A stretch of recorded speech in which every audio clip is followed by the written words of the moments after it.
नमस्कार मित्रांनो. महाराष्ट्राच्या राजकारणातील गेल्या 4 वर्षातील सर्वात मोठ्या कायदेशीर आणि राजकीय लढाईचा निर्णायक टप्पा आता सर्वोच्च न्यायालयात सुरू झाला आहे. शिवसेना पक्ष नेमका कोणाचा? धनुष्यबाण चिन्हावर अधिकार कोणाचा?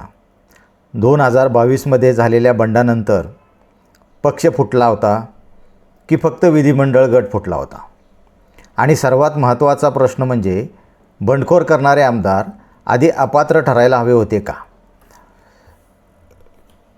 या सर्व प्रश्नांवर आज सर्वोच्च न्यायालयात ठाकरे गटाचे ज्येष्ठ वकील कपिल सिब्बल यांनी सविस्तर युक्तिवाद केला. उद्या याच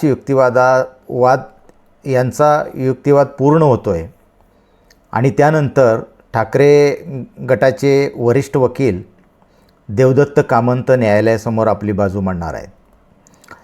आजच्या व्हिडिओमध्ये आपण समजून घेणार आहोत की कपिल सिब्बल यांनी नेमके कोणते मुद्दे मांडले, त्यामागील कायदेशीर आधार काय आहे आणि या सुनावणीचा महाराष्ट्राच्या राजकारणावर काय परिणाम होऊ शकतो. प्रकरणाची पार्श्वभूमी अशी आहे की 21 जून 2022 रोजी एकनाथ शिंदे यांच्या नेतृत्वाखाली शिवसेनेतील मोठा गट पक्षापासून दूर गेला. त्यानंतर महाराष्ट्रातील महाविकास आघाडी सरकार कोसळलं आणि शिंदे मुख्यमंत्री झाले. पुढे निवडणूक आयोगानं शिवसेना पक्षाचे नाव आणि धनुष्यबाण चिन्ह हे शिंदे गटाला देऊन टाकलं. मात्र ठाकरे गटानं सुरुवातीपासून एकच भूमिका घेतली की त्यांच्या मते पक्ष फुटलेला नव्हता, फक्त काही आमदारांनी बंड केलेलं होतं आणि हाच आजच्या सुनावणीतील मुख्य मुद्दा होता. ठाकरेंची शिवसेनाच मूळ राजकीय पक्ष आहे असं कपिल सिब्बल यांनी आजच्या युक्तिवादामध्ये सर्वोच्च न्यायालयामध्ये हे मांडलं. कपिल सिब्बल यांनी न्यायालयात स्पष्टपणे सांगितलं की शिवसेना हा राजकीय पक्ष आहे आणि त्याचे अधिकृत नेतृत्व उद्धव ठाकरे यांच्याकडे होतं. त्यांच्यामध्ये निवडून आलेले आमदार पक्षाचे सदस्य असू शकतात, पण ते स्वतः पक्ष बनत नाहीत. हा मुद्दा त्यांनी 10व्या अनुसूचीतील तरतुदीचा आधार घेत मांडला. त्यांच्या मते आमदारांचा गट हा विधिमंडळातील गट असतो, तर राजकीय पक्ष वेगळी संस्था असते. म्हणून काही आमदार निघून गेले म्हणून संपूर्ण पक्ष त्यांच्याकडे जात नाही. पक्ष फुटला नव्हता, फक्त विधिमंडळ गट फुटला होता. त्यांनी दुसरा मुद्दा एक मांडला. त्यामध्ये आजच्या सुनावणीतील सर्वात महत्त्वाचा दावा हा होता. कपिल सिब्बल यांनी न्यायालयाला सांगितलं की शिवसेना पक्षात फूट पडलेली नव्हती. फूट पडली ती फक्त विधिमंडळ गटात पडली. त्यांच्या मते पक्षाची संघटना, पक्षप्रमुख, पक्षघटना आणि पक्षाची अधिकृत रचना कायम होती. फक्त काही आमदारांची वेगळी भूमिका घेतली. यामुळे पक्ष विधिमंडळ गट यातील फरक न्यायालयासमोर अधोरेखित करण्याचा प्रयत्न करण्यात आला. अपात्रतेचा एक दुसरा मुद्दा होता. त्यामध्येही कपिल सिब्बल यांनी त्यांचा सर्वात मोठा भर जो दिला तो अपात्रतेच्या प्रश्नावर होता. त्यांनी न्यायालयाला सांगितलं की जे आमदार पक्षाच्या अधिकृत आदेशाविरोधात गेले त्याच्यावर प्रथम अपात्रतेची कारवाई व्हायला हवी होती. त्यांच्या मते बंडखोरीनंतर घडलेल्या अनेक घटनांचा पाया हाच चुकीचा होता. कारण जर आमदार अपात्र ठरले असते तर पुढील राजकीय घडामोडींची स्वरूप वेगळं राहिलं असतं. त्यामुळे सिब्बल यांनी अपात्रतेच्या प्रश्नाला संपूर्ण प्रकरणाचा केंद्रबिंदू बनवलं. त्यानंतर निवडणूक आयोगावरही त्यांनी प्रश्नचिन्ह निर्माण केलं. सुनावणी दरम्यान कपिल सिब्बल यांनी निवडणूक आयोगाच्या भूमिकेवरही गंभीर प्रश्न उपस्थित केलेले आहेत. त्यांच्या मते आयोगाने पक्ष आणि चिन्हाबाबत निर्णय घेण्यापूर्वी अपात्रतेच्या याचिकावरील अंतिम निर्णयाची वाट पाहायला हवी होती.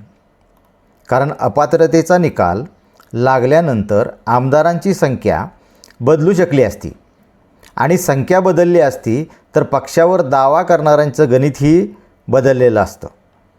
म्हणून आयोगाने घाई केली असा त्यांचा आरोप होता. सिब्बल यांनी एक महत्त्वाचा दुसरा एक तर्क असा मांडला, लोकशाहीमध्ये बहुमत महत्त्वाचं असलं तरी पक्षाची अधिकृत रचना आणि अधिकार हे पक्ष घटनेनुसार ठरतात. त्यांच्या मते पक्षप्रमुखांकडे असलेले अधिकार काही आमदारांच्या संख्येवर अवलंबून असतात. म्हणून संख्या जास्त झाली म्हणून पक्षांचे नियंत्रण आपोआप बदलत नाही. हा युक्तिवाद थेट शिंदे गटाच्या बहुमताच्या दाव्याला उत्तर देणारा होता. सुनावणी दरम्यान सिब्बल यांनी एक महत्त्वाचा प्रश्न उपस्थित केला.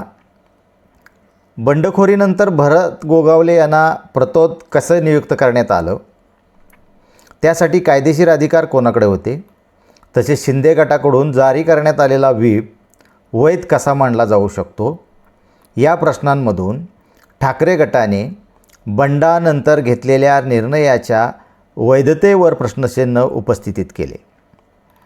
कपिल सिब्बल यांनी विधानसभा अध्यक्षाच्या निर्णयावरही आक्षेप घेतला. त्यांच्या मते अध्यक्षांनी अधिकाराची मर्यादा ओलांडली. अध्यक्षांनी सर्व बाबींचा स्वतंत्र निपक्ष विचार करणं अपेक्षित होतं, मात्र तसं झालं नाही असा दावाही त्यांनी केला. यामुळं अध्यक्षाच्या निर्णय प्रक्रियेची न्यायालयीन तपासणी होण्याची शक्यता अधिक महत्त्वाची ठरत आहे. सिब्बल यांनी वारंवार 2018च्या शिवसेना पक्ष संघटनेचा उल्लेख केला. त्यांच्या मते त्याच घटनेनुसार शिंदे आमदार झाले, मंत्री झाले आणि पक्षात विविध पदावर पोचले. मग त्याच घटनेवर नंतर प्रश्नचिन्ह कसं उपस्थित केले जाऊ शकतं, हा मुद्दा न्यायालयाच्या दृष्टीनं अत्यंत महत्त्वाचा मानला जात आहे. आज कपिल सिब्बल यांचा युक्तिवाद जवळपास पूर्ण झाला. उद्या ते आपली बाजू स्पष्टपणे मांडून युक्तिवाद संपवण्याची शक्यता आहे. त्यानंतर ठाकरे गटाचे आणखी एक वरिष्ठ वकील देवदत्त कामत न्यायालयासमोर आपले मुद्दे मांडतील. देवदत्त कामत हे घटनात्मक आणि निवडणूक विषय प्रकरणातील अनुभवी वकील मानले जातात. त्यामुळे उद्याची सुनावणी ही तितकीच महत्त्वाची ठरणार आहे. हा खटला केवळ एका पक्षाचा किंवा एका चिन्हाचा वाद नाही. हा भारतीय राजकारणातील पक्षनिष्ठा, पक्ष संघटना, 10वी अनुसूची, अपात्रता आणि निवडणूक आयोगाच्या अधिकाराशी संबंधित अत्यंत महत्त्वाचा घटनात्मक प्रश्न आहे. सर्वोच्च न्यायालयाचा अंतिम निर्णय भविष्यातील अनेक राजकीय बंडखोरीच्या प्रकरणासाठी मार्गदर्शक ठरू शकतो. म्हणूनच संपूर्ण देशाचं लक्ष या सुनावणीकडे लागलेलं आहे. आजच्या सुनावणीत कपिल सिब्बल यांनी एक स्पष्ट भूमिका मांडली. त्यांच्या मते शिवसेना पक्ष फुटला नव्हता, फक्त विधिमंडळ पक्ष गट फुटला होता. बंडखोर आमदारावर आधी अपात्रतेची कारवाई व्हायला हवी होती. निवडणूक आयोगाने घाईत निर्णय घेतला आणि पक्षाची अधिकृत ओळख ही आमदारांच्या संख्येने नव्हे तर पक्ष घटना आणि पक्ष संघटनेने ठरते.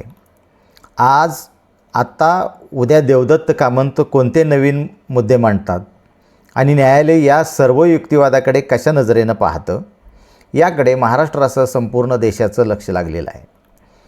तुमच्या मते शिवसेना पक्ष आणि धनुष्यबाण चिन्हाच्या वादात सर्वोच्च न्यायालयाचा निर्णय कोणत्या दिशेने जाऊ शकतो? तुमचं मत कमेंटमध्ये नक्की लिहा.